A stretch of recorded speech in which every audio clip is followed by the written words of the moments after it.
मेरी जीजियों से, मेरे जीजाओं से, बेटियों से, बेटाओं से। मंजिल तक पहुंचने के लिए पांव की जरूरत होती है और शंकर तक पहुंचने के लिए भाव की जरूरत होती है।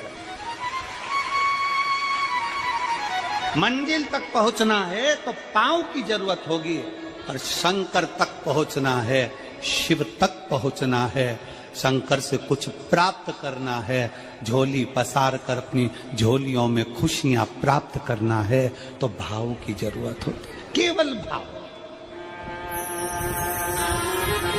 अब कितने धनपति हैं, कितने करोड़पति, कितने सत्तापति, कितने वैभवपति हैं, कितना आपके पास में वैभव है, कितना धन है, कितनी संपदा है, वो कोई मायना नहीं रखता। आपका भाव कितना है, शंकर जी के प्रति आपका दिल कितना है, भगवान शंकर के प्रति आपका भाव कितना है, वो देखा जाए। और कभी मौका लगे ना तो एक बार सीहोर कुबेरेश्वर धाम रुद्राक्ष महोत्सव में आकर देखिएगा।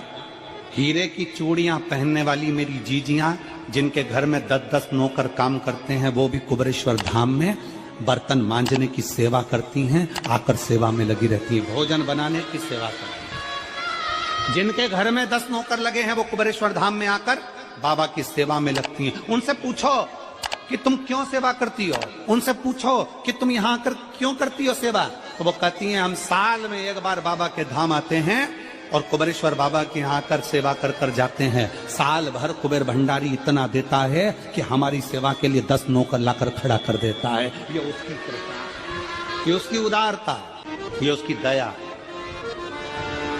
शंकर भगवान ने पूछा कौन सा रूप, तो कि जो मैं बचपन में भजती थी, जो मैं बचपन में भजती थी, जिसको मैंने बचपन में दर्शन किए हैं, छोटा सा शिवलिंग,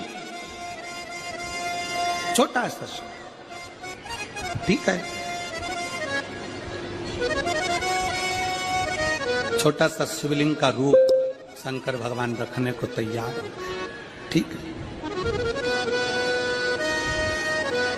शिवजी ने पूछा कि मुझे उठाएगा कौन। पार्वती जी मुस्कुरा कर कहती हैं सुनो भोलेनाथ, आप अगर अपने असली स्वरूप में बैठते हो ना तो दुनिया का कोई तुम्हें तिल भर नहीं हिला सकता, पर जब तुम छोटे से शिवलिंग के स्वरूप में हो जाते हो तो कोई बच्चा भी तुम्हें गोदी में ले लेता है, क्योंकि वह आपको भोला मानता है, वह आपको भोला मानता है, वह आपको भोला समझता है, सरल सहज।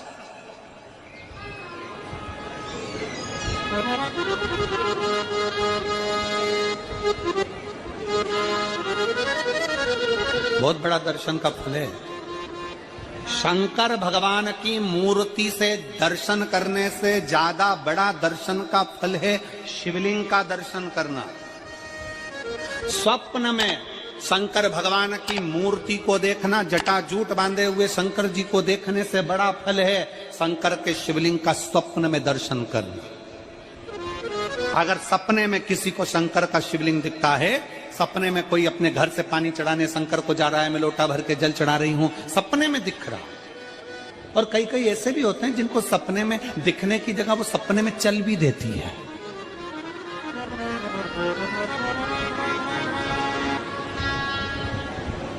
महाराष्ट्र में कथा थी तो वहां एक पत्र आया था, एक भाई ने लिखा था मेरी पत्नी से मैं बहुत परेशान हो गया हूं। उसका नाम हमें स्मरण में नहीं है, सिरपुर की कथा में वो पत्र था। तो उसने लिखा मैं अपनी पत्नी से परेशान हो गया हूं। तो उससे हमने एकांत में बुलाकर पूछा भाई ऐसा क्या हो गया, बता तू क्या हुआ। उसका फोन नंबर था, उसको फोन लगवाया, पूछा क्यों परेशान हो गया। उसने कहा मेरी पत्नी रात को चिल्लाती है, बोलबम का नारा है बाबा एक सहारा।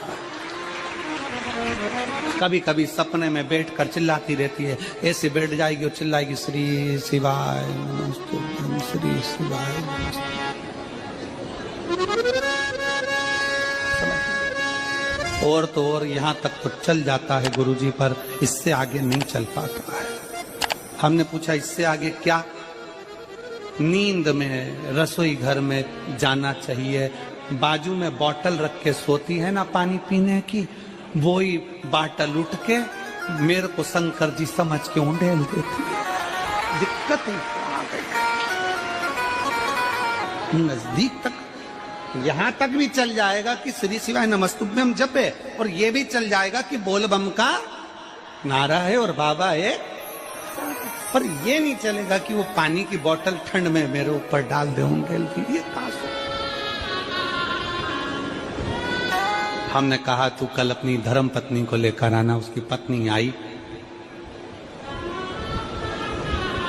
आंखों से उसके नीर बह रहा था, जल, आंखों से जल बह रहा था। जैसे आज गाड़ी चलाकर लेकर आने वाले जो भाई थे, अब कमल जी आपने किसको भेजा था हमें नहीं मालूम, जो गाड़ी चलाकर आज लेकर आए थे हमको लेकर, उनकी आंखों में जल भरा हुआ था। वो कह रहे थे जब पहले गुड़ियारी में कथा थी, सबसे आखिरी में बैठकर कथा सुनी थी, एक विनती करी थी बाबा से कि बाबा बस ऐसा कर देना। दूसरी कथा मैंने रायपुर के पास में जब हुई अमलेश्वर में, तब कथा के मध्य में बीच पंडाल में बीच में बैठकर सुनी थी। फिर वहां भी बाबा से एक विनती करी थी, और आज मेरे बाबा ने ऐसी कृपा कर दी कि आपके नजदीक में बैठकर गाड़ी चलाकर यहां तक पहुंचा।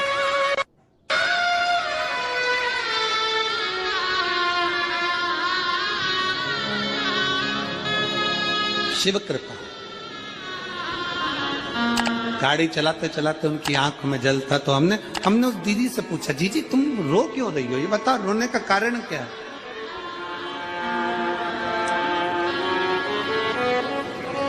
कहने लगी गुरुजी आपका इतनी नजदीक से दर्शन हो गया। हमने कहा जी एक बात सुन, आज बड़ी प्रसन्नता से कहते हैं कि किसी गुरु का दर्शन जब होता है तो आंखों से नीर बहता है। भगवान से प्रार्थना करना कि एक बार उसका दर्शन हो जाए तो हमारी जिंदगी उसकी हो जाए, उसका दीदार। कितनी आतुरता थी मेरे राम जी की। राम जी ने शिवलिंग की स्थापना जब रामेश्वर में करी, उसके पहले राम जी ने हनुमान जी से कहा जाकर कैलाश पे से शिवलिंग लेकर आओ। रामचरितमानस का स्मरण करिएगा, जाओ कैलाश पर से शिवलिंग लेकर आओ, मुझे यहाँ पर पूजन करना है। राम जी ने हनुमान को शिवलिंग लेने भेज दिया। रामेश्वर धाम में राम जी इंतजार कर रहे थे, तभी हनुमान जी तो गए थे शिवलिंग लेने के लिए, और मां जानकी ने शिवलिंग का निर्माण कर दिया। राम जी ने शिवलिंग का निर्माण कर दिया, जानकी जी ने शिवलिंग का निर्माण कर दिया। मतलब शिव जी को प्राप्त करने के लिए क्षण की भी देरी नहीं करना चाहिए। तुरंत हनुमान जी शिवलिंग लेकर आए, हनुमान जी की आंख में जल। हनुमान जी बोले प्रभु, हनुमान जी बोले नाथ मेरे को शिवलिंग लेने भेजा था और मैं शिवलिंग लेकर आया, उससे पहले आपने रामेश्वर धाम की स्थापना कर दी, अब मेरे शिवलिंग का क्या होगा जो मैं लेकर आया। राम जी मुस्कुराकर बोले, रे हनुमान, शंकर के शिवलिंग की पूजन में तो देरी करना ही नहीं चाहिए। जैसा बन जाए वैसा बना लो, जैसी पूजन हो जाए वैसी कर लो, जैसी आराधना हो जाए वैसी कर लो, तो मेरे शिवलिंग का क्या होगा। राम जी ने कहा चिंता मत करो हनुमान, इस शिवलिंग को मैं ले जाकर स्थापित करता हूँ। एक शिवलिंग हनुमान जी महाराज का स्थापित करा, एक शिवलिंग सीता जी के हाथ का राम जी ने स्थापित करा। जो सीता जी के हाथ का स्थापित करा वो रामेश्वर शिवलिंग हुआ, और जो हनुमान जी के हाथ का स्थापित किया वो हनुमतेश्वर शिवलिंग हुआ, जो आज भी रामेश्वर में विराजमान। भगवान राम जी ने कहा, सुनो हनुमान, जो रामेश्वर का दर्शन करने के लिए आएगा, रामेश्वर बाबा पर जल चढ़ाएगा, गंगोत्री से जल लेकर यहाँ पहुंचेगा, और गंगा जल जब वो रामेश्वर भगवान को चढ़ाएगा, रामेश्वर भगवान को चढ़ाया हुआ बड़े भाव से थोड़ा सा जल जब तक वो हनुमतेश्वर को नहीं चढ़ाएगा, तब तक उसके 12 ज्योतिर्लिंग की यात्रा पूर्ण नहीं होगी। हनुमतेश्वर ज्योतिर्लिंग पर भी शिवलिंग का रूप धारण करे शंकर जी विराजमान।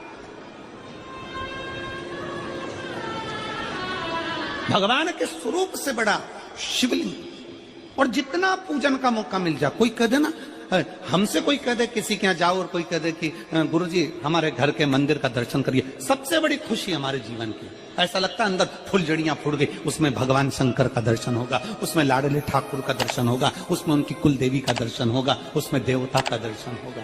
परिवार से मिलेंगे बाद में, पहले मिलो अंदर विराजमान शिव से। कई बच्चे गले में रुद्राक्ष पहने रहते हैं ना, कई बच्चे, कई बेटियां, कई माताएं अपने गले में रुद्राक्ष पहनी रहती हैं, कई मेरे भाई अपने गले में रुद्राक्ष पहने रहते हैं। और बच्चे के गले में जब रुद्राक्ष का दर्शन होता है तो ऐसा लगता है कि शंकर इसके साथ कदम से कदम मिलाकर चल रहा है। पहले हम उस रुद्राक्ष को नमन करते हैं। जिसके गले में रुद्राक्ष होता है पहले हम उसको नमन करते हैं, क्योंकि उसके गले में शंकर स्वयं विराजमान है, शिव उसके साथ चल रहा है। में शंकर स्वयं विराजमान है, शिव उसके साथ चल रहा है।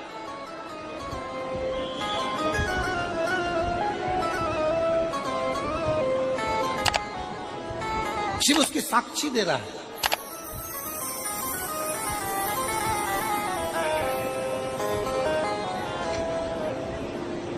शंकर कृपा करने वाला दयालु दातार, उसकी उदारता, उसकी करुणा। एक पत्र है,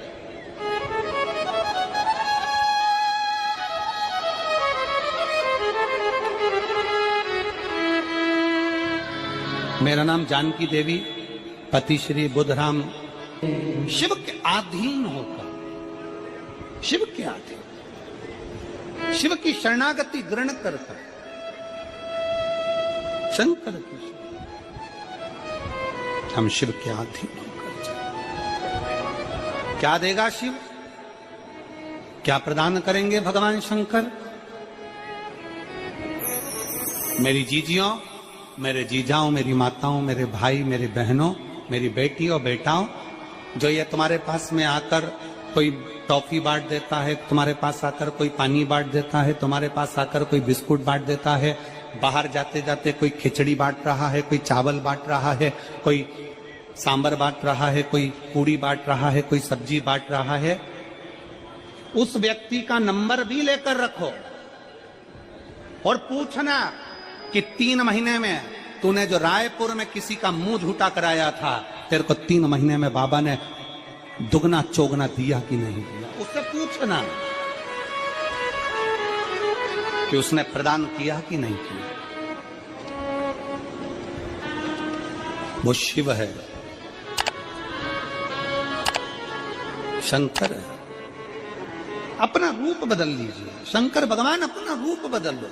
शिव जी शिवलिंग की आकृति, पार्वती जी से पूछ रहे मुझे उठाएगा कौन? शंकर भगवान से पार्वती जी कर रही हैं, अगर आप स्वरूप में रहेंगे तो कोई नहीं उठाएगा, पर आप शिवलिंग की आकृति में आ गए तो कोई भी उठा ले।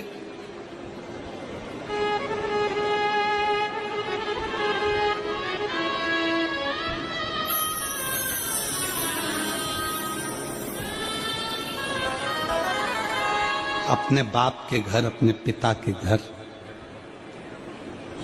अपने पिता के घर, अपने बाबुल के घर, अपने पिता के घर, अपने बाप के घर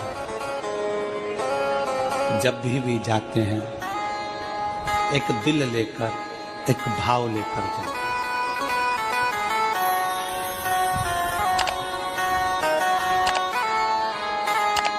और ध्यान देना, जेब खाली है, जेब खाली है, फिर भी मना करते नहीं। जेब खाली है, फिर भी मना करते नहीं। मेरे पिता से अमीर इंसान आज तक कहीं देखा नहीं। कहां देखा?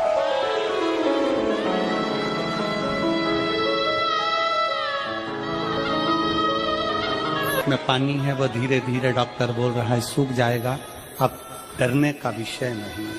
शिव तत्व, कहीं समस्या खड़ी हो जाए, कहीं बहुत विकट समस्या है और कोई हल ना मिल रहा, तब जिस शिव मंदिर में आप आराधना करने जाते हो, पूजन करने जाते हो, अर्चना करने जाते हो, उस शिव मंदिर के पास में कहीं बेलपत्री का वृक्ष ढूंढो और उस बेलपत्री के वृक्ष के नीचे केवल आप जाकर एक मूंग का दाना या एक चावल, वहीं पर जो कंकर पड़ा हो उसी कंकर को शिव मानकर आप समर्पित कर कर लोटा भर के जल समर्पित कर दो। आपको ये नहीं है कि माला पकड़ के बैठना है, आपको ये नहीं है कि मंत्र का जाप करना है, आपको ये नहीं है कि आप कोई मंदिर में जाकर बैठ जाए। आपने जल चढ़ा दिया, शिव से डायरेक्ट जाकर कह दिया कि मेरी ये समस्या बड़ी विकट है।